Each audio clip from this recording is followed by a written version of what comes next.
Hello, everyone, and welcome. I'm Beastly Eel, and in today's video, we're going to be talking about the latest episode of Invincible.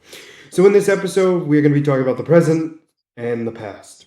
So, we're going to talk about the past first, which shows the betrayal of on Viltrumite, where the actual murder of the Empire or the Emperor happened. So, Thaddeus was a part of the elite group, along with Thrag and many of the other elite members of the Viltrumites that are still alive to this day, talking about how Thaddeus being the only one, stating that they need to be smarter about doing what they're doing, in the sense of we can conquer all these places, build them up, kind of get them to a point of stability and everything else. But the big thing here is we want to make sure that they continue to want to work with us. If they're incapable of doing so, let's try to find out better ways to do so without a problem. So, because of this, what happens is they become the emperor basically states that if they don't murder 25% of their population, if they still don't get the hint, remove them completely from existence. Thaddeus begs for him to reconsider, basically states if you want to try something, you better do it now. One of the things I want to mention about these two is the emperor and Thaddeus are basically have been enemies in other shows as well. So Thaddeus is voiced by the original voice actor for Optimus Prime, and then we have the Emperor being voiced by none other than Megatron. So I just thought that was kind of interesting to see the dynamic between the two of them, just showing just something rather nice to see. Let's be honest, something we weren't expecting either. So it turns out that Thaddeus decides to end the Emperor's life with a knife and escape off planet. Thrag, after the funeral of the Emperor, basically states that I don't want any weakness on this planet.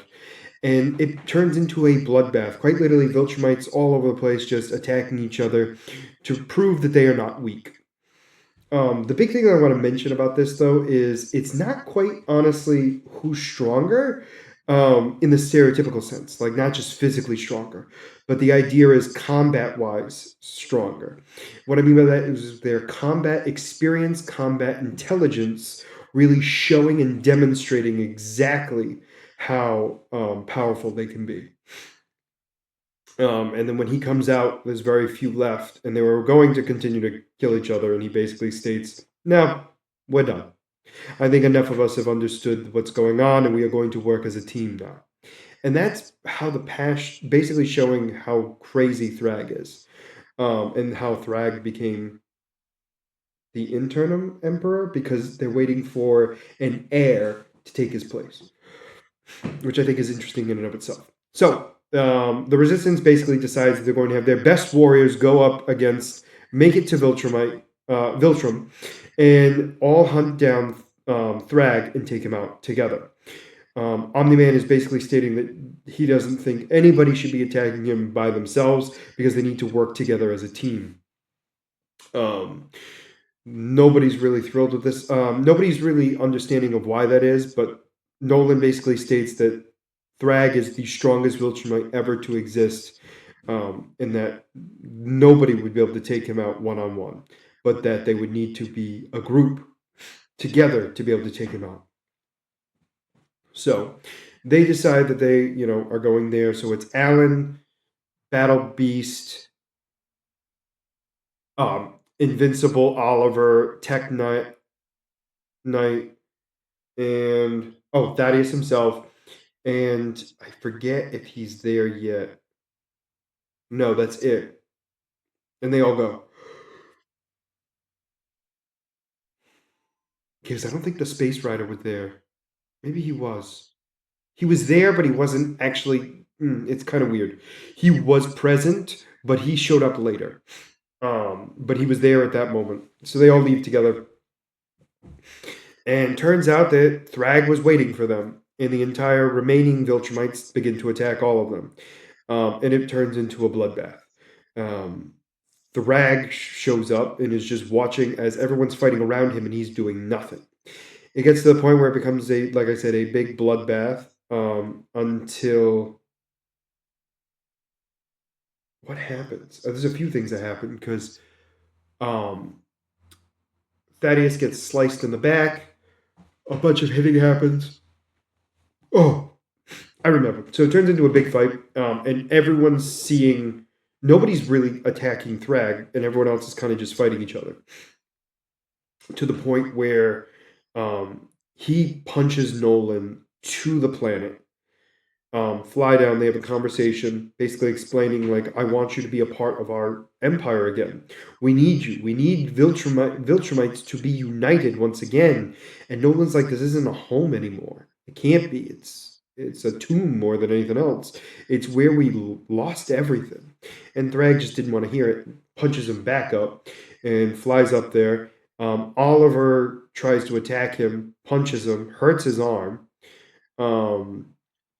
Gets slapped by Thrag, slapped so hard that his arm is broken off and his jaw is ripped off. And I'm not kidding. So, they had Space Rider blast the planet while Invincible, Thaddeus, and Nolan fly through the planet, quite literally, crash right through it, causing a massive explosion and destroying Viltrum. This pisses off Thrag to the point where he rips Thaddeus's skull off his body, head completely removed, beats Nolan, and Mark tries to go help him. They continue to fight. Mark, while that's happening, tells them they got to go find Oliver. They apparently are either not successful or don't do so right away because they leave.